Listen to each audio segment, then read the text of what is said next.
my name is Luisa Palacio and I'm an ESL teacher. I am a member of the EL Teacher Network for North Carolina. Today I want to share with you a tool that I have used for remote teaching, and even when it's very simple, I want to share for those who, like me, are not very tech savvy. So the name of the app is WhiteBoard.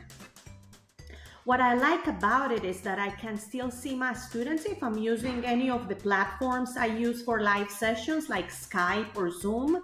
So I can still see them because there is going to be a pop-up window right here so that we still get, keep an eye on students.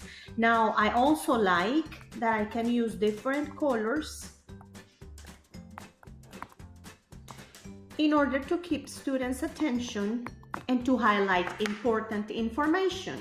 Another feature is I can add notes, like if we're studying reading comprehension, I can talk about the characters of the story. I can talk about the main idea of a paragraph.